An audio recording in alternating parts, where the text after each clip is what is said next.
is yours. All right, everybody. Welcome to the Burn It Down NASCAR podcast, Post Daytona Demolition Derby edition. And we'll get you set up for Darlington. And I'm just going to let you go right at it. What'd you think? It was all right. I know you think it was a really good race. I just thought it was mediocre. Obviously the rain, I think it would have been better at a night Daytona race, but obviously we knew the rain was coming and changing everything. And then with everybody crashing out, who won? Like I said, I'll say it was a top 10 race, but it was all right to me. It wasn't bad. It wasn't good. That's how I feel. Okay. Well, I thought it was awesome. And it's not necessarily because we had so many crashes. And we'll get into the details of some of them crashes. But what I loved about this is at a place like Daytona, where it's a wild card race anyway, and you had Kurt Busch 3 days before pulling his medical waiver, which opened up 2 spots. So now you've got Blaney and Truex. I wanted to say Hamlin. Blaney and Truex both could get in if we didn't have a new winner. If we had a new winner, then one of those could only point in. And then the drama all day of Blaney. When Blaney crashed, I thought he was dead. That was the end. He was out. I couldn't believe. Worst case scenario for him. How they put that car together and he ended up 6 laps down? Yeah. Something like that? And finished 15th running. But if all those crashes didn't happen, he wouldn't have.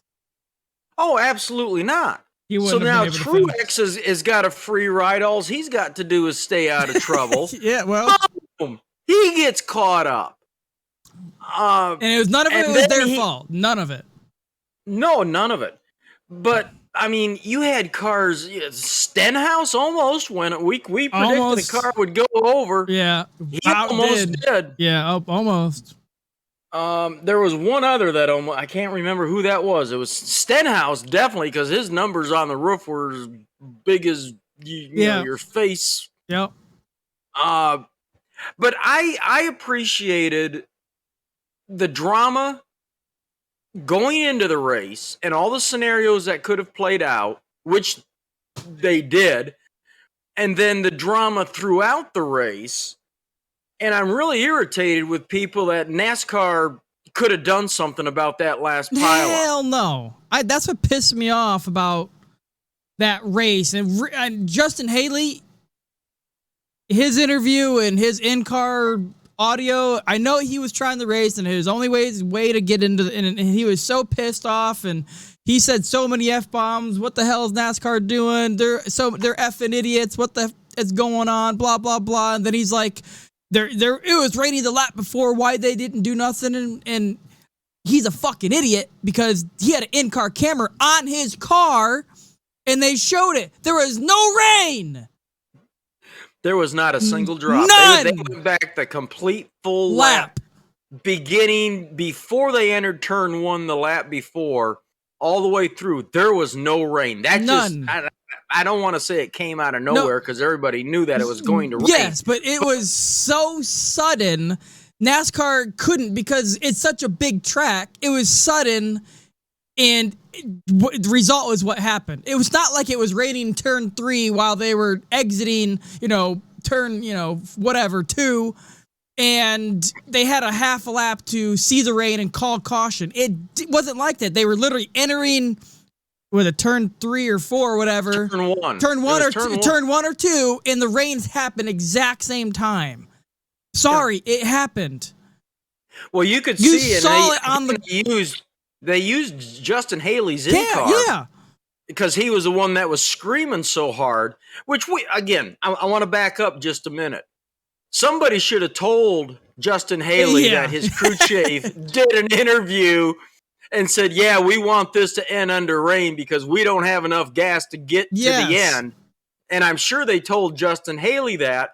And I have no doubt in my mind that Justin Haley was screaming for a lap or two that it was raining, but it wasn't. Yeah. It wasn't. It looked like it's going to rain. Yes, it looked like it, but it wasn't raining. And he should take back what he said and say sorry, because it's so stupid, because they had this in-car camera showing the whole previous lap until it rained. And it didn't rain until they entered that turn. Sorry. That's when it started coming down. Yeah. NASCAR had no time. There is none. I had a discussion with a guy on one of the pages that I admin, because he was bitching and moaning about NASCAR should have done. I said, wait a minute. There's no way. You're telling me that back on lap 23, 24, whenever it was, when it was misting over in 3 and 4, they should have thrown the caution right then. Then you'd be bitching about a rain delay that was uncalled for. Yep. I said, this thing started the Pouring. second they entered turn 1, and it was too late. Yeah. There was no way they could have called that. Yeah, and it was... Unless you had wind gauge and rain gauge and all kinds of sensors 150 yards outside of turn 1 and perfectly, oh yeah, it's going to rain here in 5 seconds. Yeah. There was nothing that NASCAR could have done. No. And they proved it early on when, again, they actually showed, again, the in-car cams where there was water on the windshields, a couple of them.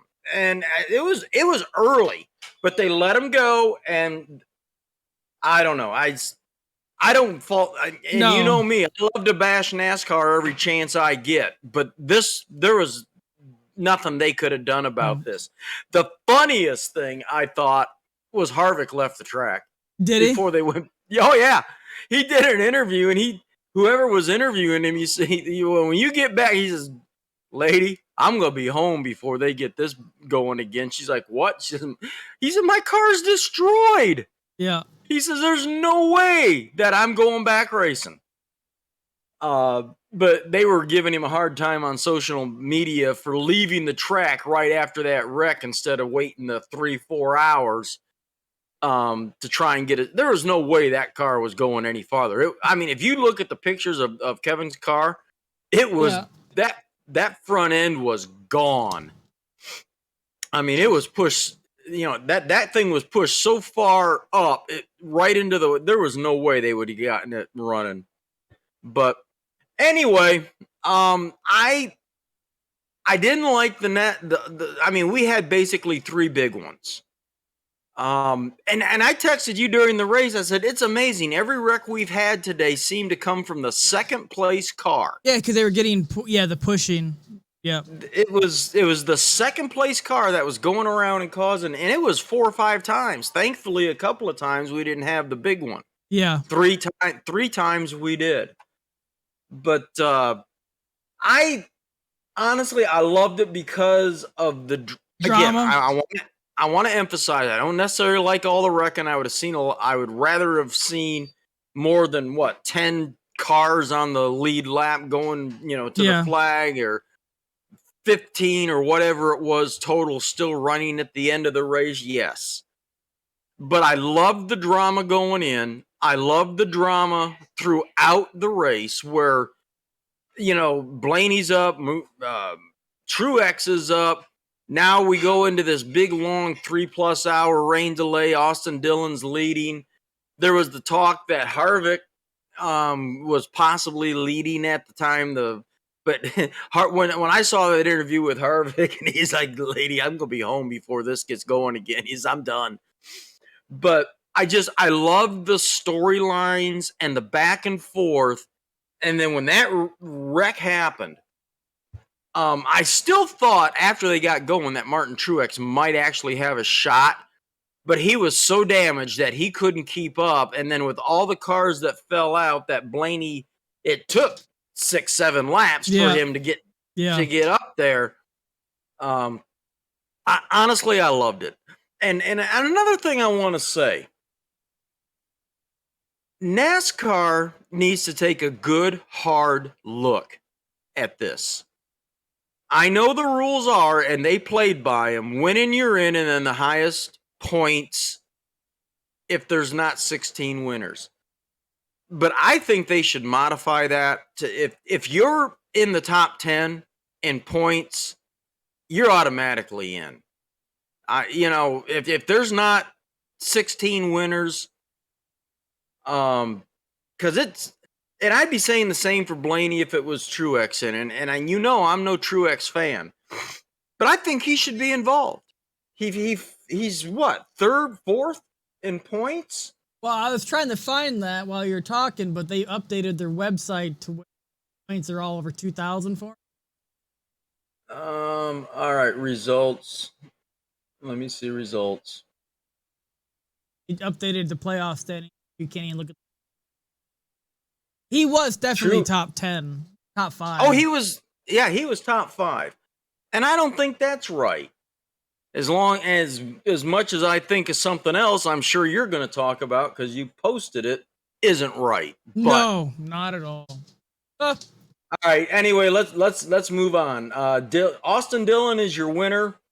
Punches his ticket for, and I'm not disappointed to see this. I wish he would have done it earlier in the year, but I'm fine with that.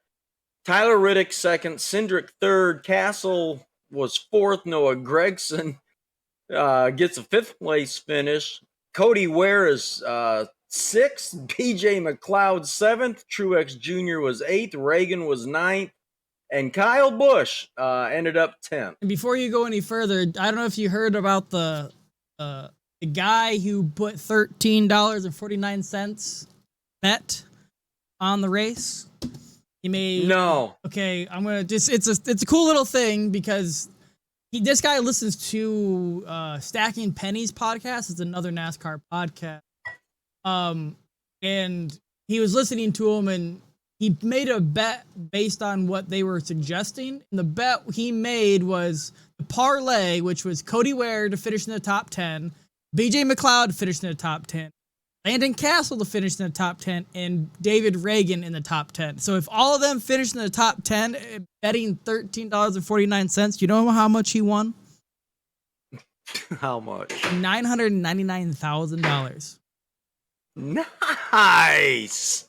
For a $13 bet, the guy paid out almost $1 million. Well, he's only going to get about half of that, but yeah, that's pretty cool. Yeah, that's pretty cool. I did not hear that. Yeah, that was it came out yesterday, and obviously he's being anonymous, but he did post the actual screenshot of the bet, saying that these guys would finish top 10, and all 4 did. Yeah, $13 bet turned out to be $1 million winner. Well, good for him. I guess it would. And if I had that chance for $13, I'd probably do it too. I mean, what the hell? That's awesome. Anyway, let's round out the top 15. You had Bubba, Joey, Ty Gibbs, Alex Bowman, and Blaney was 15th. So let's go to Cole Custer because he was actually running. Those were your 16 cars left on the track. And again, I know a lot of people had a lot of problems with the way things went down. That's racing. Sorry. That's racing. Especially in August in Daytona in Florida, that is racing, and under the circumstances of what we had, duh. If you thought anything else, stop watching or something, or duh. That's all I can really say. It was awesome too because if you watch that replay on that last one, how Harrison Burton, he should have nailed him straight in the door. And I don't know if it was Harvick that hit Harrison and turned him around, so Austin missed him. Oh, no, I didn't. I just know when you watch the front of that crash, they all went like this, and just because they lost traction, and there was just a cluster after that. Well, like I said, it was Austin and Harvick were like right next to one another, and it looked at that second that Harvick was the one that was going to make it through. But Dillon started moving up, Harrison Burton started moving up, and that's what took out Harvick. And by Harvick hitting him, kind of turned him 180, And that's what allowed Dillon to get through. I think it's funny though. Austin Dillon in one crash is going reverse down pit road, and next thing you know, he's winning the damn race. Yeah, I know. But yeah, like I said, I wish things would have been different as far as more cars finished the race. But I just loved it. I loved the drama leading into it, the drama that was going on, the storylines all day long. And I'm going to reiterate, there's nothing different that NASCAR could have or should have done. Like I said, this is not their fault. Now, 2 years ago, the similar thing happened. I forgot what racetrack where it was literally the big. Was it? I forgot what it was. And Kyle Busch was the pole. New Hampshire. Yeah, something like that. And it was raining. They literally on their pre-laps, everybody's bitching and saying, "Hey, it's raining. Why are we starting?" And they started and they went straight in and then crashed. Kyle Busch was pissed because he was and it wasn't that scenario. Because everybody that they had footage, they had proof that it was raining. Their cars were wet, the windshields were wet. This time there was no proof of that, even though they were bitching that it was. They knew it was coming. That's why it got so intense. But there was proof that it did not rain until they hit that turn. It was this crazy chance, but that's what happened. NASCAR, I am not at fault with them. It wasn't their fault. I'm sorry. Anybody bitching go be in their position. You would have never made that call. Sorry. No, you wouldn't have. There's no way. The only way that scenario could have been any better if it, like, say, came over the back stretch and they hit it. Yeah, half lap behind them, it's just the chances that they were entering that turn when the rain hit is just probably one in. If the pack had already gone through, 10 seconds earlier and it started, it was just a calamity of errors and scenarios that came together. And like I said, I don't begrudge them at all. They did not do anything wrong. I don't know. And I know that if they had it to do over again, same decisions would have been made. Yeah, nothing would have been different. Sorry. Yeah. Now the only thing that would have saved them if there was a lightning strike, before the rain came, and they would have had to shut down because of the lightning strike shit. But there's nothing that would have changed. If they wanted to go back, like you said, there's nothing that they could have done or would have done that would have changed the scenario of what happened. Nope. I agree. 100%. So you want to run down the playoff standings? Yeah. Now we're going to be into the thick of it.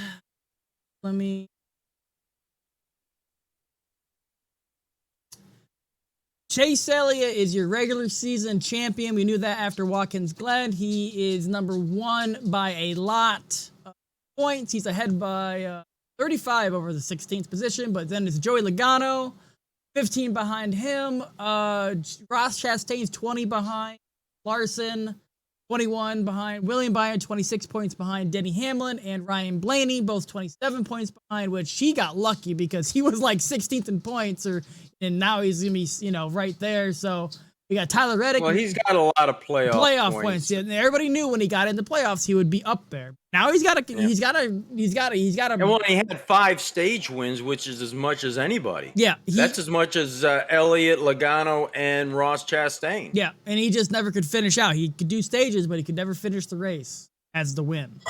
Reddick and Harvick tied 8 and 9, 28 points behind. Bell 29 points behind. Then Kyle Busch 30 points behind. Briscoe, Suarez, Cindric, Bowman, and Dillon all 31 to 35 points.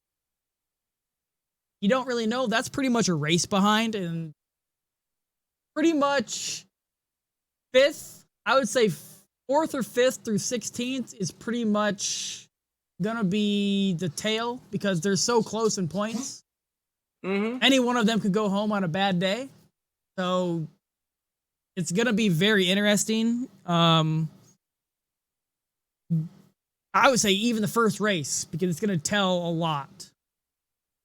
Well, it's now, the winning you're in again. Well, and think about it. The cutoff race is fucking Bristol. And you know how hectic that can be. And you know how much payback can easily happen. Oh, let's say, Ross Chastain might have a chance to win. I'll wait a fucking half lap. You know, I don't have to wait forever to see him. You know, so there's. Well, we got Darlington, Kansas. Yes, it's Darlington, then and Kansas, then Bristol. and then Bristol. Okay. Night race, day race, night race. They're doing Kansas during the day? Yep. Kansas 3. Okay. Darlington 6 p.m. on Sunday. Labor Day. Right. Daytona, not Bristol is end of the month, middle of the month. Then after, that should be a pretty good one. All of them should be. Like I said, that's gonna be intense. Being Bristol cutoff race, that's gonna be pretty crazy. Okay. And I am going to do this because I haven't been able to do that this much this year. I beat you in fantasy. after all the crashes, I stopped looking. I was 163, you were 147, but overall in the year, you kind of spanked me. I won the regular good. season. How about that? There you go. I won the regular season. I haven't even looked at the 229 points over me. So yeah, here it is. They updated the NASCAR Live playoffs. NASCAR Live for the playoffs. Driver usage reset with a limit of 5 per driver at the playoffs. Use playoff drivers strategically in alignment with NASCAR points. The championship 4 drivers will not earn stage points on the final race. So they already reset. But the thing is, you do not need to pick playoff drivers for your drivers. You can pick anybody. You don't. But like I said, they reset them. That's why we were, gung-ho our last 3-4 races. We could pick anybody because we saved throughout the year. Well, I went with all people that needed to win to get in. And I had Keselowski, Bubba, Blaney, Stenhouse, and Dillon. I got the winner. Yeah. Stenhouse was on his lid. Blaney was destroyed. Bubba was out. Keselowski went out in the first round, and I had Ty Gibbs in, but all my heads up were bad too. Besides Bubba beating Chris, all but one of I lost all my heads up besides one. This race was just it was just. But I finished a little shy of 18,000 in the country, so. My goal is top 10. Right now, I'm not far off. We'll see what happens when the upcoming races. We got 10 races to go. I got one more thing I forgot to do. Daytona results. I think you kind of whooped me up on this one, too. You had Blaney. Let me go now. Blaney is the winner. He finished, 15th? Yeah. Well, that's an easy because I had Keselowski. That didn't happen. Oh. Dark Horse, you had Keselowski, and I had Stenhouse. Did Stenhouse actually? Yeah, Stenhouse was a bad Yeah, he beat him, so I got you there. Would Bubba finish? You said no, I said yes, so you got me there. Hamlin, I think we both said yes. And did he? But Hamlin. No, Hamlin. it's his accident. Okay. And would a car flip or not? We both said yes, and man, we were half right. I would say half point. Because I'll tell you what, Stenhouse, and there was another one that was who was it? Briscoe or somebody? I can't. There was another one early on that almost went over. But anyway, all right, let's be done with Daytona. We're done with the Fantasy League.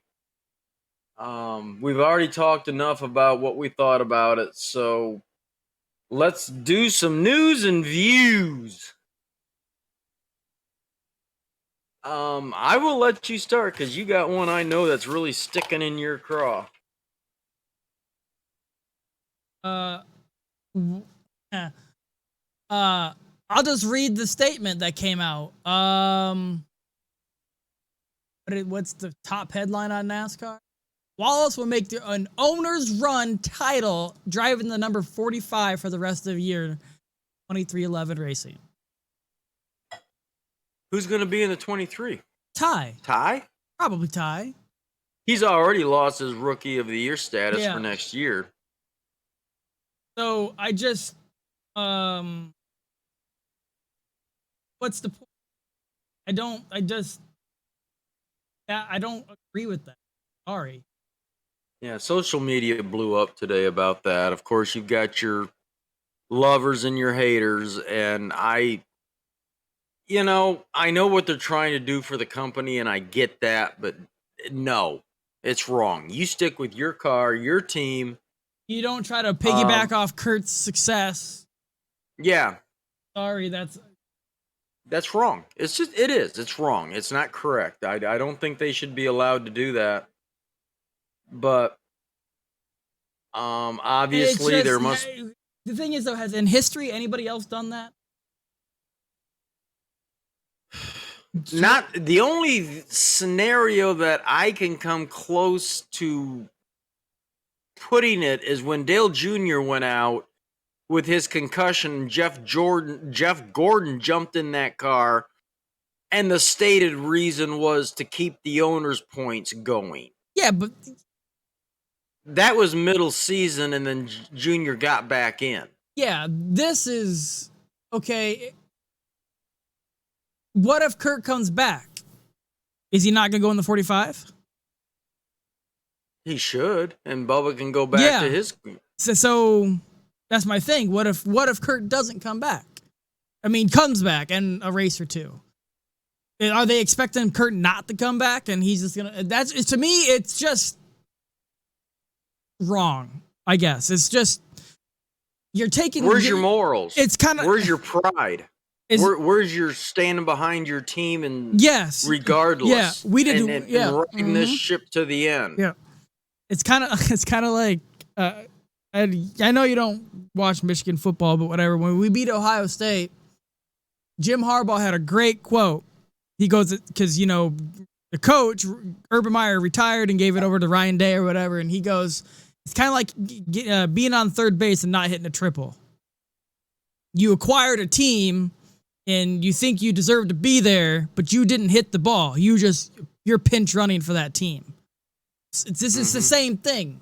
Someone else did all the hard work for you, got all the points, all the good finishes, and the win, and then now you're going to drive the finish. It's wrong. It shouldn't be allowed. I'm sorry. No, I agree. Clearly it is, because it wouldn't be a story if NASCAR didn't allow it, and they're allowing it. It just blows. I don't know if it's a. Go ahead. I was just going to say, I don't know if it's a Bubba rule exception or what. It just blew. And another thing that blows my mind is all the comments around it. It's like, oh, good for him. And here all comes all the racist things. No. You need to have that. To me, if I worked on the 23 team, I would say that's fucked up. We worked so hard for this team, for this driver. We believed in him. And now he's gone. He's leaving. To another team, a sister team. I guess my point would be is, why do they think that Ty Gibbs is not going to do as good as Bubba? Ty Gibbs is giving that car a pretty good ride. There is a reasoning saying pretty much Ty Dillon's not proven on the next 10 races or whatever races are coming up.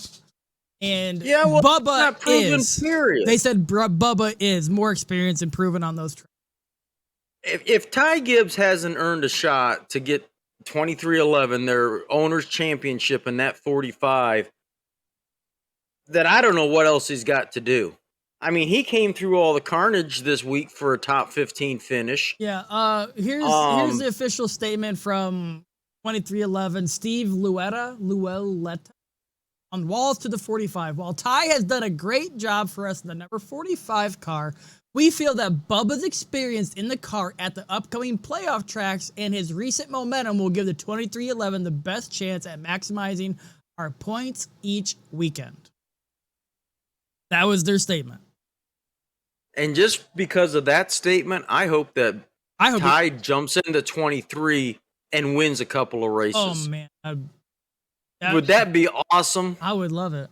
I would buy I would buy that diecast car that he won in. I'll say that right now. Better have Ty Gibbs Yeah, above the door. I will. Yep, I will buy that car if he wins that car. Also going with him is Buddy Barker, the crew chief, is also moving over. Go ahead. It says also Ty Gibbs will continue to be the substitute driver and will be in the 23 with Billy Scott as crew chief. That's the guy he's been working with on the 45 team. So right? technically, the drivers are they switching the entire pit crew or just the crew chiefs? It just says Wallace will keep Buddy Barker as crew chief, as they both move to the 45 for the season. So I don't know if the crew, that might be more of an in-depth thing whenever they release the, because each team's got to submit to NASCAR the roster for the teams. Now, when they do that, someone should compare and see if they did switch or not. I don't know. I don't know where that's at. I don't know how you'd get that, but I'm sure that's probably published somewhere. Oh, I'm sure it will be somewhere. Bubba Wallace will keep its sponsors, and the 45 car sponsors move to the 23. So essentially, you're just moving numbers. That's all it is. Everything's just makes no sense. It's just like so. And I hope Bubba screws this up big time. Oh, to answer your question, it's Bob Pockrass. If you don't know who he is, he's the Fox analyst. I know who he is. Yeah. He said, as far as pit crews, no changes in the rosters yet. As far as the 23 and the 45. How would you like to be that pit crew? Like I said, I would be walking out. I'm sorry. I'd be applying to other places. I would even go to Spire Motorsports, Pour the Joy, and whoever, Landon Castle, whoever's over there. Give me a job. This is bullshit.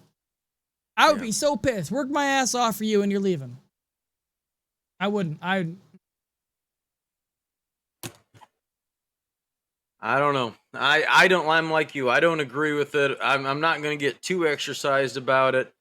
The only thing is I hope that Ty Gibbs has at least a better average finish over the last 10 races than Bubba Wallace, and it would tickle me to no end if he actually won a race or two in Bubba's car.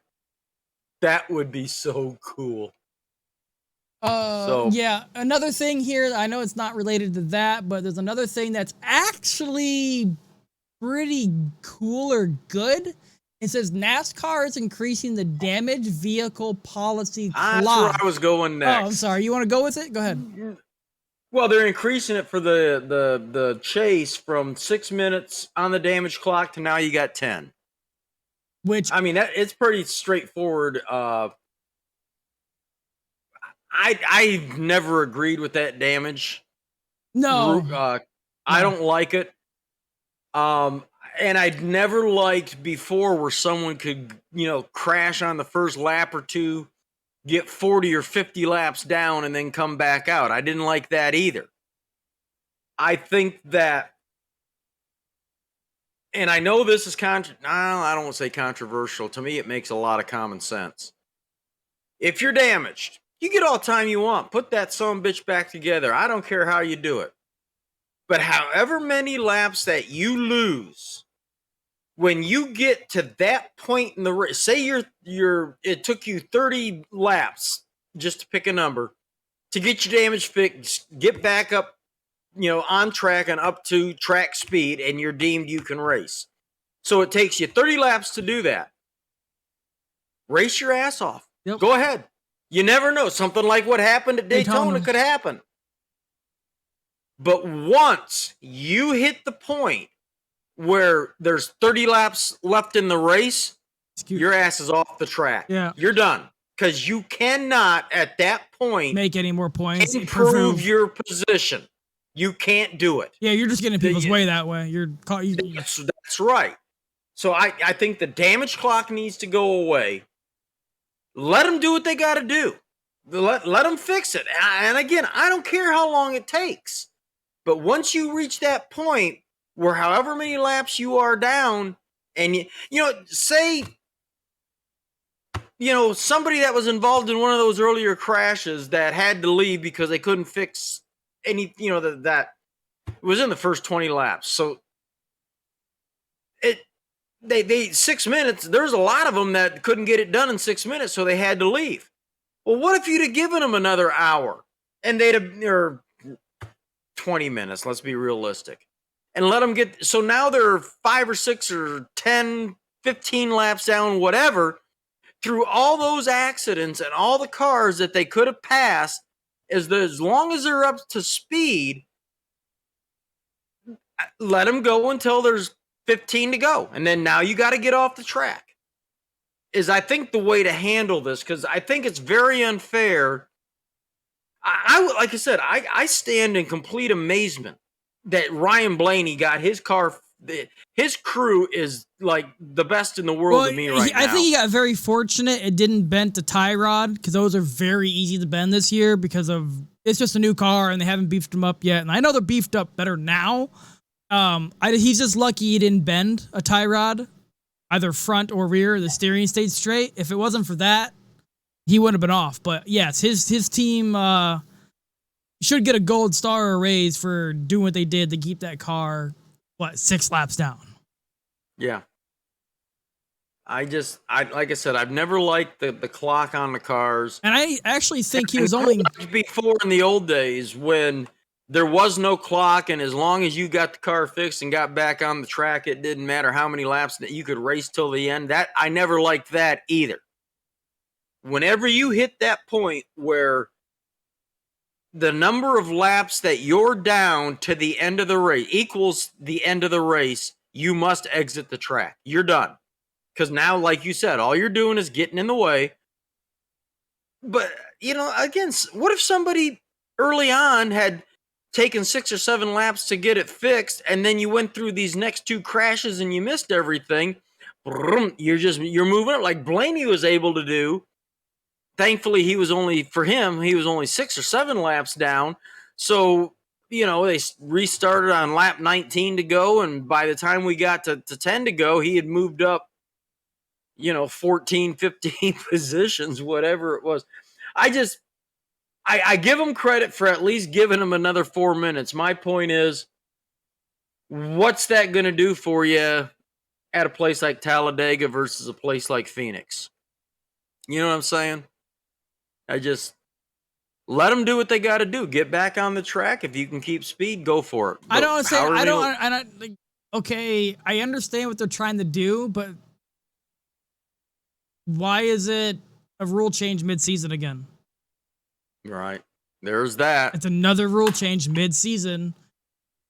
Now, if you would have said that at the beginning of the year, when the playoff starts, that's what we're doing. But this was just a thing they just did. I'm like, no, keep it consistent throughout the year so everybody's on the even playing field. Well, I think it may be an actual reaction to Daytona, what happened at Daytona, because there was a lot of teams, I think, if they were given just a little bit more time. Yeah, and I'm pretty sure NASCAR's really prove it. And I think we need 2 more minutes to put this, new tie rod on. We would have been good. But we didn't have enough time because, the bolts and there's all this shit was in the way, and the bolts could have been broke or sheared off. We just needed a little bit more. So I think I think a lot of teams had to prove and probably petition NASCAR to, hey, 6 minutes isn't enough. 5 minutes was enough, so you gave us an extra minute. What the hell is that going to do? So, yes, I understand they want to do that, but in retrospect or whatever, it should be the same all year long. And then next year, say, okay, we're changing it to 10.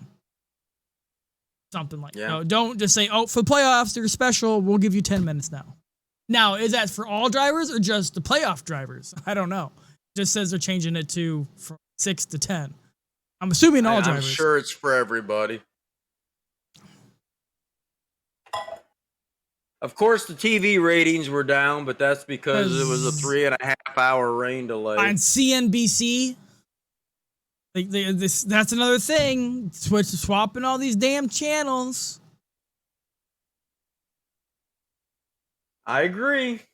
But what are you gonna do? NASCAR made the deal.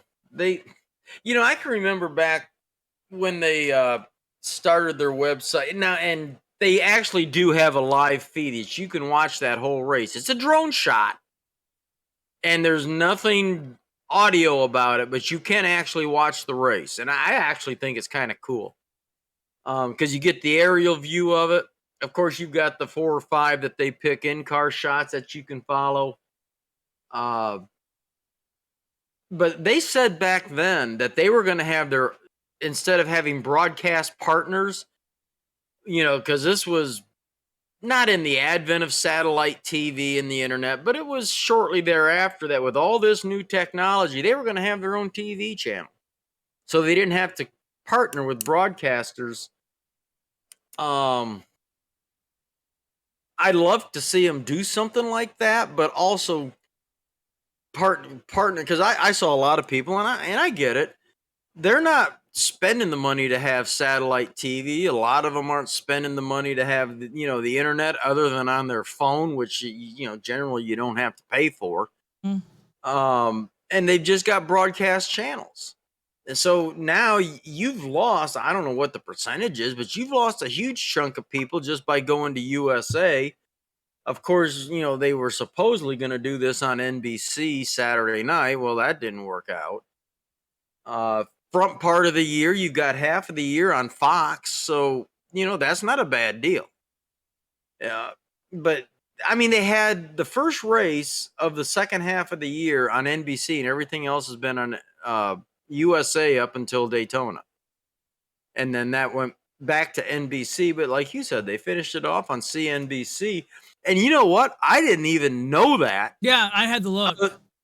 I happened to hear it on Sunday. I had to go into work, and I was listening to Pat, what's the racing guy on Sunday morning, and they were talking about it. I was like, ooh, what's a good thing I'm listening right now, because I'd have been pissed, and I'd have never thought of CNBC. No, it was either on CNBC or they did Peacock also. It's just like, I know they didn't want to bump USA for whatever reason, so they bumped whatever was on CNBC. But it's like, it's just this circus of channels. Well, I had a couple of people, personal friends, not personal friends, but acquaintances, and they're like, I can't watch it on. Look, I know you're not going to like this, but if you don't have internet in the house, if you don't have cable or satellite on your phone, go to NASCAR.com, hit the drone shot. At least you'll be able to see the race.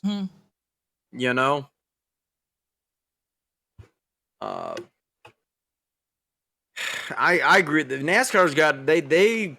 Well, it's kind of like we talked about earlier in the year, a couple months, where a NASCAR subscription service. Would you pay $3 to $5 for a subscription service, and it's on there all year long, and commercial free, and it's everything's there. You wouldn't have to worry about it. It's something we talked about. If they were to do an absolute commercial free broadcast, such as what you get on regular TV, I would pay $3 to $5, up to $10 a month for that. Yeah.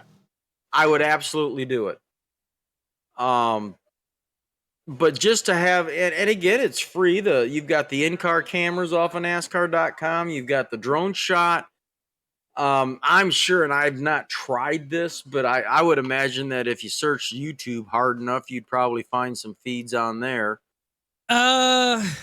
In a previous life when I didn't have best jobs or money, yes, there's plenty of streaming sites and places you can find the race or channel online to watch. There are ways. It's just you've got to search. You got to search. It's just like watching NFL games. It's a hush-hush thing. You can actually watch games, but you got to look pretty hard. I know where to look because I've looked hard for years. I have a lot of bookmarks saved for because it's like, you live in North Carolina, and I right now I live in Michigan, Chicago. I can't watch some of the North Carolina games because Chicago's playing on the same channel, and it all depends on the region you're watching, but I rather watch those games, but I can't because it's not on my local area. So guess what? I go to the internet. And watch Panthers? Yeah, well, I'm not saying I do. I'm just saying you can because of the region. It's just like Tampa Bay, because Tom Brady, but I can't because, it's not my region unless there's not a regional game playing. There's so many games. Do you remember when we used to have that big old 10? Well, yeah, you do, because Jared came and got it. That was one of the cool things about that, is that you didn't just have one NBC or one CBS or Fox. You had East Coast, West Coast. East Coast, West Coast. You had regional. When games came on, and I ain't gonna lie, we had it black box chipped, so it was less than legal. Yeah. Thankfully, we had a brother-in-law at the time that could do that. But it's like every NFL game is on some channel somewhere. Yep. And that was the cool thing about that C-band satellite. You just had to find it. Yep. And you would get into the menu, and there'd be 6 or 8 different Fox feeds, and it would tell you. But NASCAR needs to do something. I mean, they keep saying they're doing all this dumb stuff that they're doing to expand their audience and their fan base, but they're limiting their ability to see the race. Retain them. Like I said, and they didn't really advertise. I know it was hard to do, not hard, but it just, if you didn't have, I guess, Twitter or some way to look up where the race was at or what's going on, you would have never known it on CNBC. Because if I have Xfinity, and if you're searching through the guide, it wasn't updated that the race was on CNBC. It was some other program. They didn't even have it updated on the program. Now, I will say, because we got Dish Network, and I will say that because I got home just in time for them when they started racing 10 o'clock, CNBC on the Dish Network was updated to the NASCAR Xfinity race. was, and not for half of the race, I don't think, because, well, it was weird because on the guide it wasn't there, but if I clicked it and started watching it, and it would say, so maybe it was in the transition of going, but it wasn't there. I forgot whatever was on there, but it was like, holy crap! It's just, if you didn't know, you wouldn't have known. You had to look, and that's and again, thankfully, I've got Sirius XM in all our vehicles, and I was coming home from work. Pat Patterson, that's what it is. And they were talking about it, and I'm like, it's a damn good thing I'm listening, because I'd have got home and started looking for it on USA or NBC, and it's like, holy hell, where's it at? And then I thought, now I'm wasting probably 10 minutes looking around to see where it's at. You probably would have texted me. So probably would have called you. Where the is it at? But I happened to hear it on my way home, and it's like, whoo. But yeah, NASCAR needs to do something about that. They need to get a common, if they're truly sincere about trying to get their base built up and a good fan following, they've got to get away from these cable channels. They've got to get back on regular and it's just like where we live. We don't get, if I were to use an over-the-air thing, I have to use an amplifier. Yeah. Because, like in our RV, I can pick up Raleigh, I can pick up Wilmington, but I have to use if I don't turn that amplifier on that's built in, I don't get anything. But if I turn that on, I can get 35, 40 channels. Granted, most of them are PBS and, that kind of stuff, but I can at least get the 4 majors. I don't know. I know we're not going to change anything. Well, the NASCAR streaming service, it wouldn't just be the race. It would be, all the practices, all the qualifying for all the series. And then throughout the week, they could do their shows and then show old time races and all this. They have so many. They have such a great content vault through 75 years coming up now. They could. You know what I think one of the absolute coolest things they did Sunday was they actually, because of the rain delay and how long it was, they went back and replayed the race. Yeah. Mm-hmm. I thought that was cool. I seen that. Yeah. It gave me a better chance to watch it, analyze it, and there's a few things that I missed. There was some stuff that, okay, that's why that, you know what I'm saying? I thought that was cool that they did that. Instead of showing a previous year. Yep. Instead of showing another year or another race or maybe last year's Darlington to get us ready for this, you know, that it was cool that they went back and they actually started from the beginning. And I just thought that was really cool. I liked it. All right. I don't really have a lot else. I mean, there's a lot of corporate crap that's going on, teams, who they're lining up with. Well, the only other major thing, there's not really much. Oh, there's two things that came out that I did want to talk about. All right. Please do. Kind of Jeremy Clements, who won the Xfinity race, he got an L2 penalty. Yeah, they tore his motor down, didn't they? The intake was too small. Something with the intake, yeah. And they gave him an L2, which I don't understand. How, as much as I agreed or was NASCAR about doing what they did to Denny and Kyle Busch, that was just a piece of tape, okay? And they just performance enhancing, though. Well, that's what the intake is. It's performance enhancing. It reduced horsepower by lowering it like that. It reduced his horsepower. Then what's the point of giving a penalty? That's their point, and that's why they're appealing it. Is they're like, okay, you're right. For some reason, we got a bad intake on there, but it reduced our horsepower. It didn't enhance. I thought it improved his car, but he got an L2 penalty. He lost his playoff berth. There's like a $60,000 fine, 75 in owner's points or driver points, and 10 playoff. He's just, so they're appealing it. He got busted for that, whatever happened reason. And the other one was Kyle Busch. There is some major heat, or it's warming up that he may go to Childress next year. There is major talks, and Childress said he's open.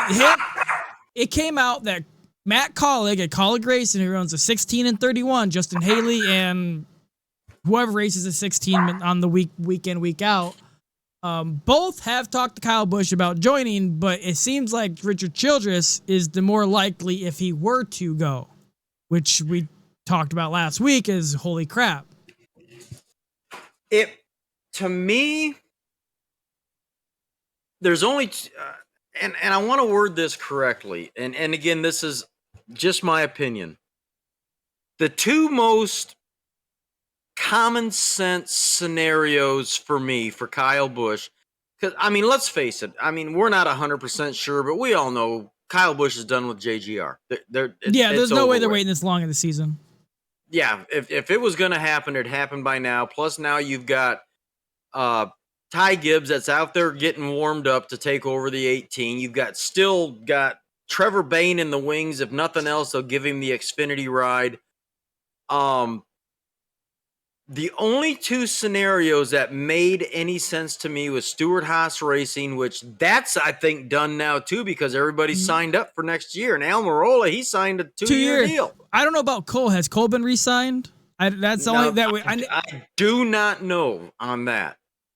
But Childress never made, and I probably was a little bit blockheaded about this, because Richard Childress and Kyle Busch in the same sentence, all I remember is when Richard Childress was so pissed. Yeah. And I think it was at Texas at a truck race.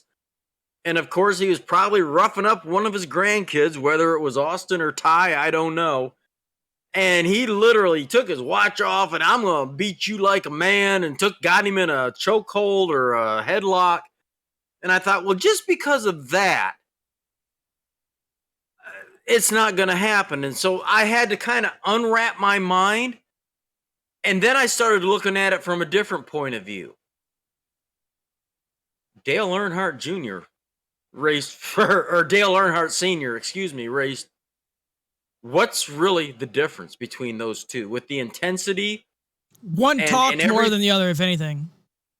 And then you roll in the fact And we all know, because Richard Childress has said it publicly, he's pissed over what Tyler Reddick did behind his back. Now you bring in this other part where Kurt Busch may not be back next year. Yeah. There's nothing that can't stop them, because Kurt Busch he's done interviews where he said that 2311 is his last stop in NASCAR. No, whether he's driving or whether he's going to the office or whatever, 2311 is his last stop in NASCAR in his career. So maybe he doesn't come back next year. Opens up that 45 car for Tyler Reddick. Or Bubba. Yeah. But anyway, a ride opens up at 2311. So now they don't have to go out and get another charter. They can slide Tyler Reddick in early. Because believe me, if there's an opportunity for Richard Childress to kick Tyler Reddick out or relieve him of his contractual obligation, he'll do it. He'll sign anything. Yep. Because he's that mad at the betrayal. I think he kind of gotten a little bit of Childress' good graces because he pushed Austin to the win instead of trying to take it from him and blocked. But yes, I still think he's pissed because they wanted to build the future around him. But yes, I think anything that Tyler Reddick, I think at this point, it don't matter. And I'm just telling you right now, as a long time remembering Dale Jr. literally watching him race the number 2 Wrangler car before it became the number 3 car. One thing that's big, and it should be with anybody, I mean, with me, with anybody, but especially Richard Childress, is loyalty. And once you break that trust, you're never going to get it back. And I think that is the situation with Tyler Reddick. Sure, he's going to try and ride it and win a championship. I get that. Why not? He's got a good shot. He's got a better shot than Austin. Oh, yeah. I'm telling you straight up, he's got a better shot than Austin. Quite frankly, he's a better racer than Austin. Yeah. But I never really thought of it this way until you put in the Tyler Reddick going behind Childress' back, Kurt Busch getting hurt, and then remembering again that this is his home, no matter whether he's driving or not. Now you've got the Kyle Busch situation, and I think that, and I've been saying all year long, and I'll be the first to admit it, I was dead set he was going to Stewart-Haas. That's where he was going. I said this months ago. Mm-hmm. But then all of a sudden, Eric Almirola re-signs for 2 more years. Out of nowhere. Like, that was like, What the hell happened there? He said him and his family made it work with him being at the track and then his kids growing up. And so I don't know what changed. But and remember, in the meantime, you had Kevin Harvick coming out saying, I would love to be a teammate. I'd love to have Kyle Busch as a teammate. So I'm officially, publicly admitting I'm jumping ships. I'm now saying Childress. I've heard the Colleague thing. I've heard the Trackhouse thing. I've heard the 2311 thing. I was all about the Stewart-Haas thing. But again, I've laid it out. I'm not going to beat a dead horse. For all the reasons I have talked about and the scenarios that are now bubbling up, and I'll even go one step farther. Say Kurt Busch comes back and does fulfill his last year. Whether he does or doesn't, but say he does. I think Childress is pissed enough that if he gets Kyle Busch to agree to come over on a multi-year, basically finish your career with me, he'll do what he has to do to find Tyler. You remember a couple of years ago when Michael Waltrip Racing folded and Clint had a deal with Stewart-Haas, but they had to wait for somebody, and they parked him in. I don't even remember. It was the Red Bull cars. Yeah, whoever the hell that was. I think they'll do something like that for Tyler Reddick to keep him if they can't park him at 2311 next year, they'll park him somewhere else for a year. It might be a lesser quality ride. But I will make this prediction.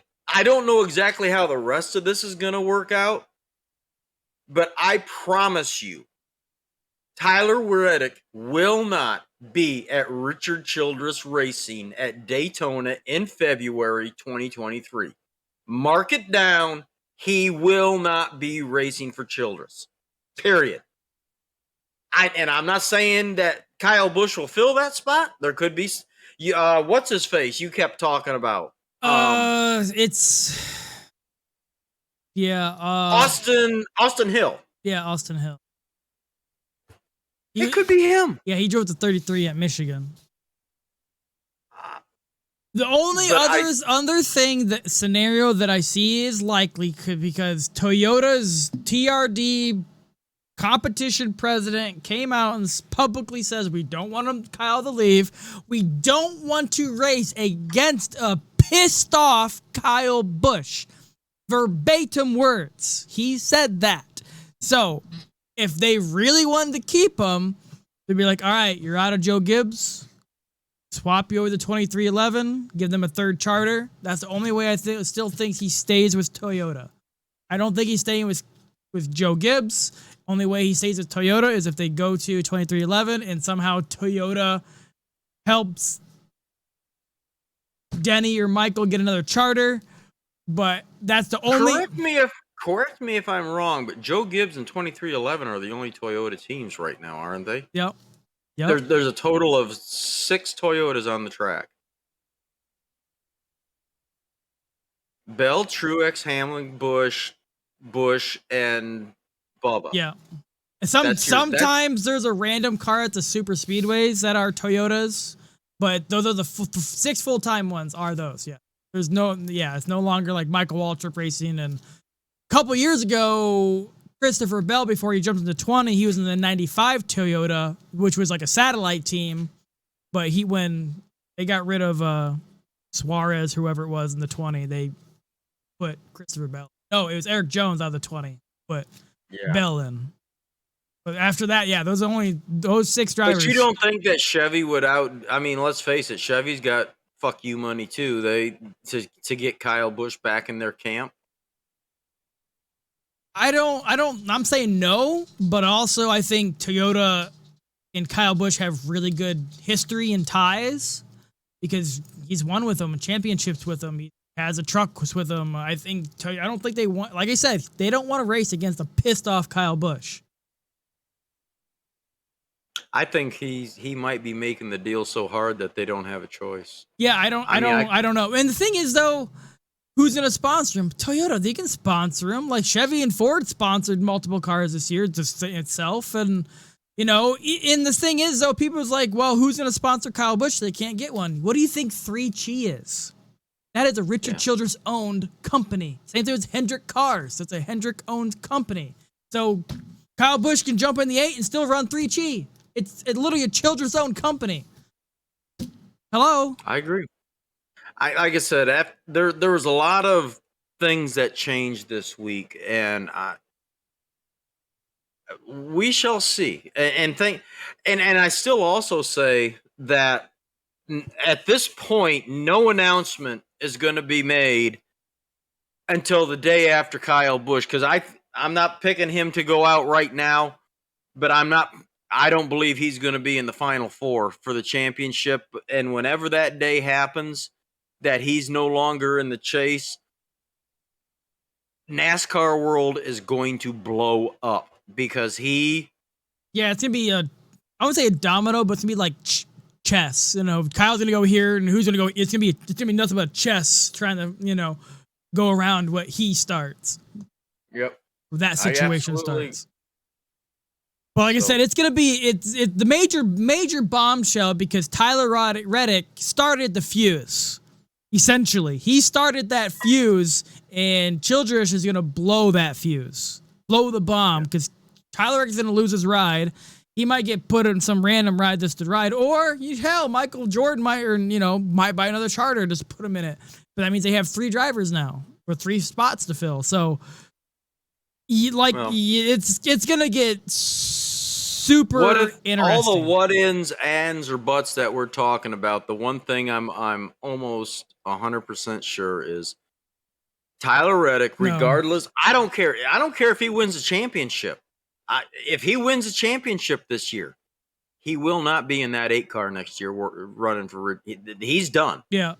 After Phoenix, he might as well clean out his locker and go home because he's not coming back. It'll be on the front lawn when it gets back.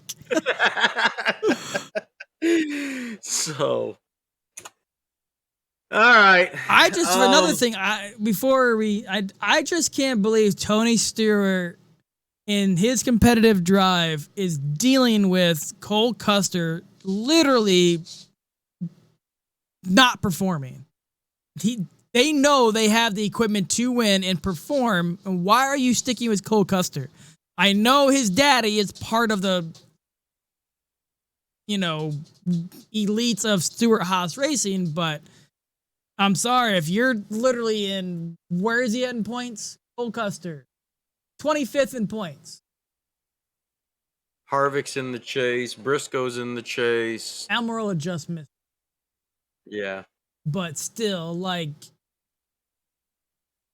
you're down there with equipment's there. Yes, you're only reason you're 25th because Michael McDowell and Brad Keselowski lost 100 points. If it wasn't for that, you'd be 27th with Harrison Burton, Ty Dillon, Todd Gilliland, Corey LaJoie, and Cody Ware.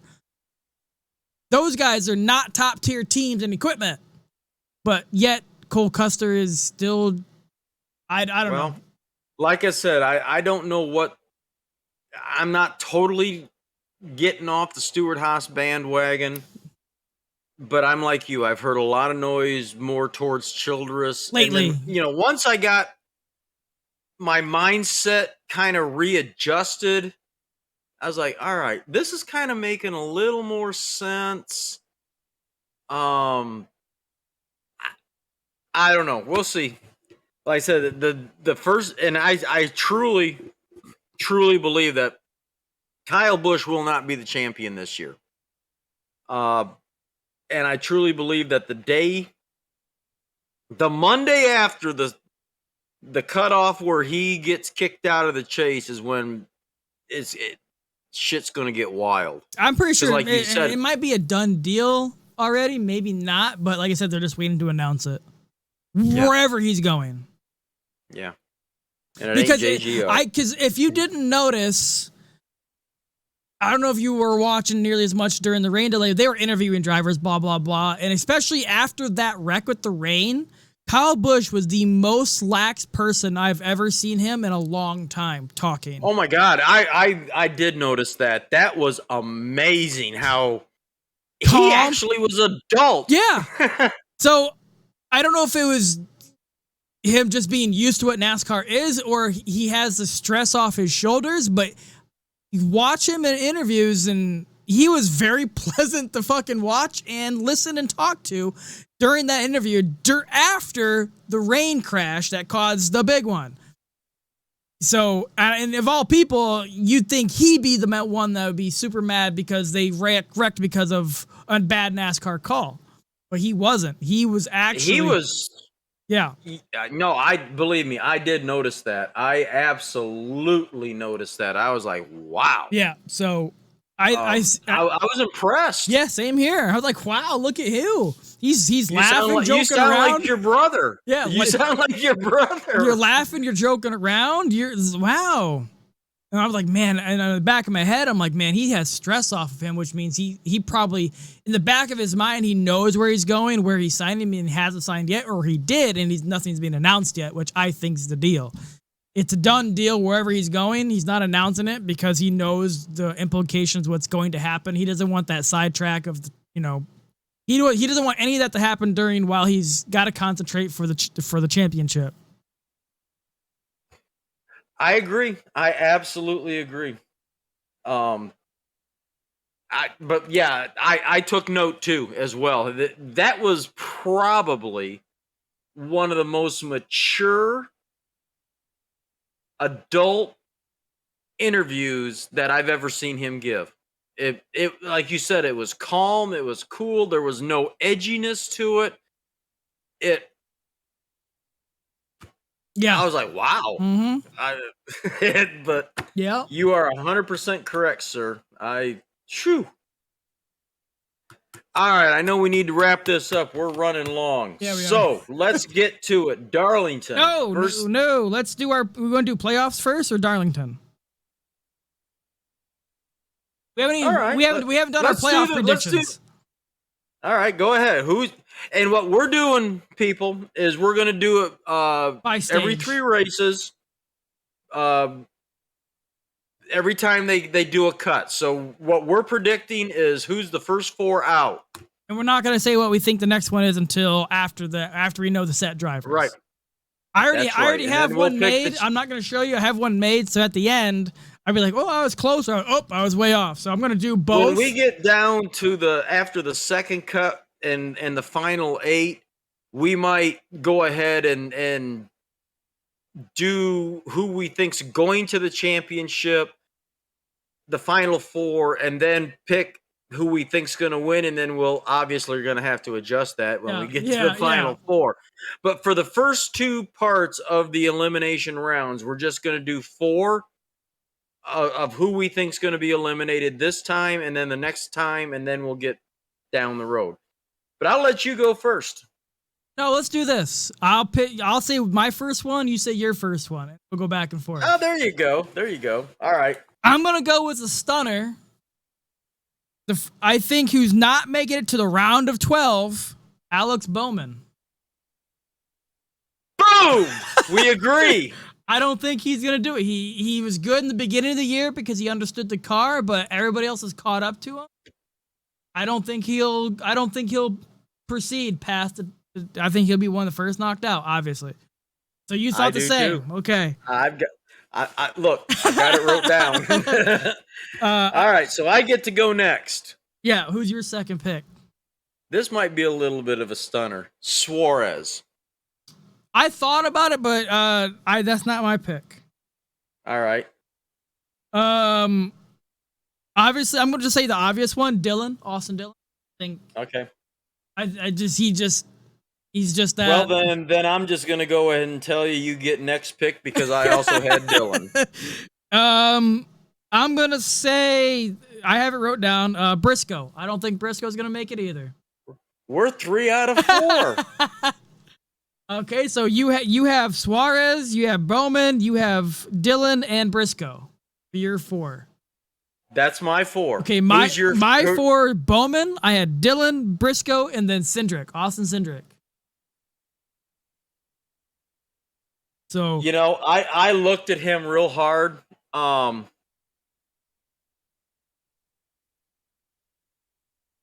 If he doesn't make it into the next round, he may not have a job next year. I'm just saying. I'm amazed. And people believe us when we say we have not talked. The only time we talked was Sunday about the rain and the crash. We're like, holy shit, we don't talk. But that's actually pretty cool. We're 3 for 4 on each other. Yep. I agree with you. Dillon, I said Dillon, Briscoe, Bowman, and you said Cindric, I said Suarez. And the reason I say Suarez is because of Bristol. That's why I don't think Suarez is going to make it. He is not. Let me get his. Not good at Bristol. Oh no, his average finish. I didn't look at any stats. I just looked at. I did. Who's performing and who's not. He's raced there. Yeah, he's raced there 9 times. No crap. I'm looking at Darlington. Hang on. I got to get this right because his numbers at Bristol is what convinced me. He's not too good at Darlington either. You got to realize that was before Trackhouse. Trackhouse changed his. I agree, but those kind of things tend to have a life of their own. It's a yes and no situation because Joe Logano was also bad in, Joe Gibbs Racing, and then when he left to go to the number 2, Penske, performed really well. I just don't know if it was Joe Gibbs or they brought up too soon. But him going from where he was to Trackhouse, I think he's in a lot better position. No, I don't think he's going to go very far in the chase unless he wins at the Roval and maybe top in the Kansas or something. But like I said, I don't see him going very far. I think we're both on the right thought process and track, obviously, which I think is actually pretty funny.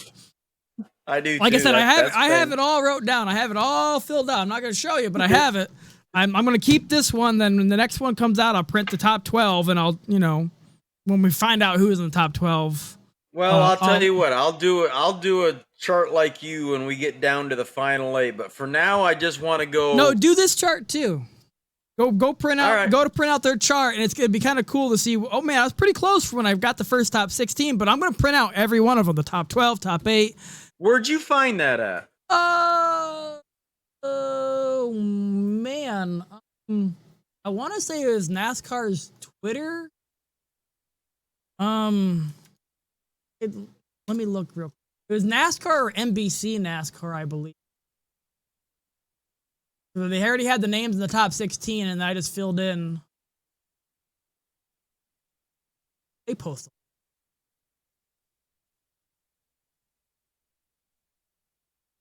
Oh, there's another cool thing while scrolling through it. Ryan Ellis, I don't know if that's an Xfinity car, is racing the Jeff Gordon throwback flame car.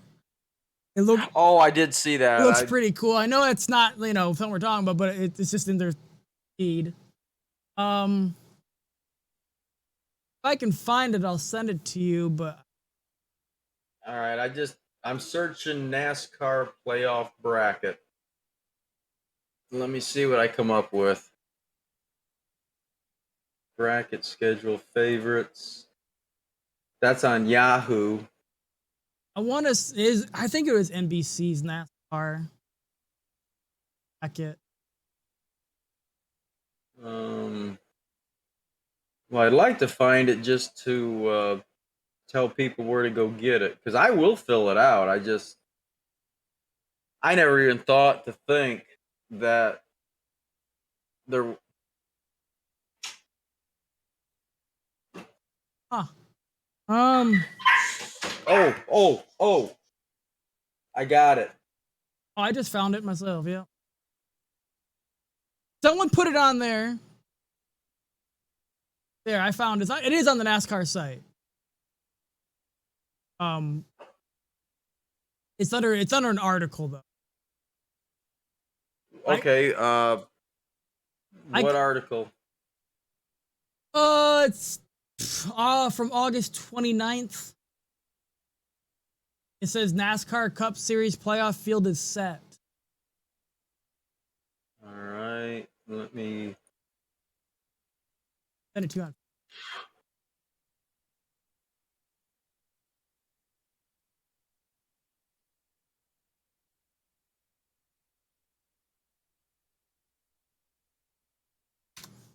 Just sent you the article. Okay. So it's there. I'll print it up. There you go. Got it. I will fill it out. I will print it out or fill it in and print it out. But I think it's cool just to do this, the first stage. And I think it's really cool that we're in agreement on all but one. That's awesome.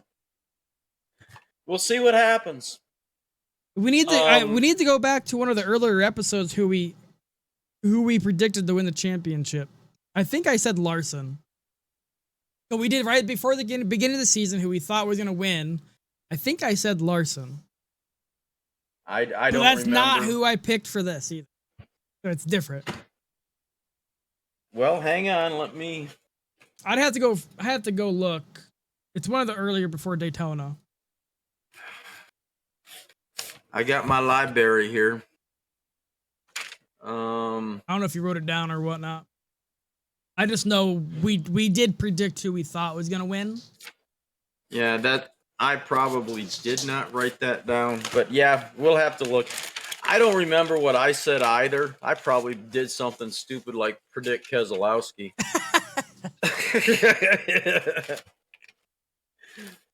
because I got notes for the whole year, everything we've done. All right, so we did that. I think that's really cool that we're almost in total agreement. Yeah. Now, let's go to Darlington. Not much we need to say about Darlington because she is her own animal. Who you think's going to win it? Larson gonna come out strong after. For one, he didn't have the stress of the Daytona, with his engine going out, and this is gonna be. They've known they've been in the chase for all year.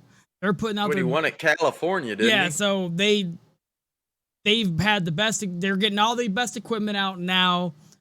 I expect Hendrick to be obviously dominant, but I expect Larson. He's gonna come out another animal. I think he's in another tier. I would say Larson. All right, I'm gonna go a little bit different than you. I'm going Harvick. And again, I'm playing pure stat man here. Last 10 races, he's got 2 wins, 4 top 5s, 7 top 10s. Average start is 15th, and average finish is just under 10th. He has finished every race in the last 10 attempts. So he's got the strongest stats, and he's warming up right now. Yeah, he is. So I'm going Harvick. Who's your dark horse? I would say Michael McDowell. And no, we got to change the rules for the dark horse. Instead of below 25, 17 and below. They're not in the chase. Okay. Not in the All right. Not in the chase has got to be your dark horse. You know what? I'm going to say Martin Truex because he's going to come out and win and be like, well, fuck. One race too late. I'll say Martin. You know who I'm going to say? Keselowski. He needs to finish strong. He's, again, stat-wise, 10 races, a win, 2 top 5s, 3 top 10s, average start of 8. Now, his average finish isn't that good, so he's either like top 5 or he's probably crap. No, he's finished all 10 races. I'm just saying, I'll go out here on a limb and make another prediction. Just, throw this one in the think about it later bank. Keselowski will win a race before the end of the year. I'm just saying. He will. Don't know if it'll be a Talladega thing, but he will. All righty. Bubba, finish the race or no? Okay. He's gonna crash that 45 car. And I'm gonna be laughing, and your phone's gonna go off because it's gonna be this big old face. Like I said, to me, that doesn't make me more of a fan of him. To me, like we said it earlier, I would be more of a fan if he didn't play the victim. And to me, you're playing the victim still. I didn't do too good in my team. I'm going to jump to another team and coach. To me, I do not respect this decision. I don't. No, own your actions and deal with it. So this does not make me more of a fan of him. This makes me look. No, I don't. No. All right. Does Denny get a top 20? Yeah, he's the chase. He pretty much has to. I agree. Unless, who knows? The tire issue might come roaring back, Our track, the 2 corners are 2 completely different corners. So, you never know. Banks. Yeah. It's going to be hot. Yeah. It's going to be hot. So we ought to do another one. How many cars get stuck?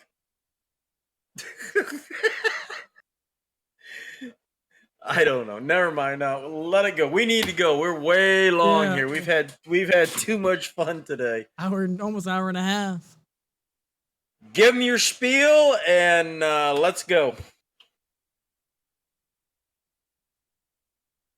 Let's see. If you guys are on the go and you want to listen to us on the audio side, if you can't watch the video side, We are if you just search, just Google Burn It Down NASCAR podcast, it'll pop up. But if you want to go to a specific site, it's rss.com, Spotify, Amazon Music, iHeartRadio, Apple Podcasts, Samsung Podcast, Pandora, and Google Podcasts. All you have to do is search Burn It Down NASCAR podcast under the search tab or the podcast tab, and we'll pop up.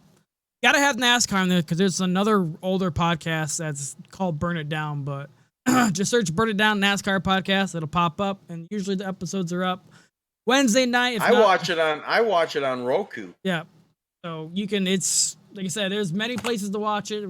So if you want to do it that way, go ahead. I would rather watch the video side because you can see us. There's, like I said, I have all the information on the screen. I have finishing. I have the cup standings. I have all everything's there. So, but like I said, if you got on the go, we're pretty much on any audio platform. Right. Got to search it. Good to go. Sounds good. Unless you got anything else, I'm ready to sign this off. No, I'm good. All right, everybody. Thanks for tuning in. We've had a great season so far. I'm looking forward to an awesome championship chase.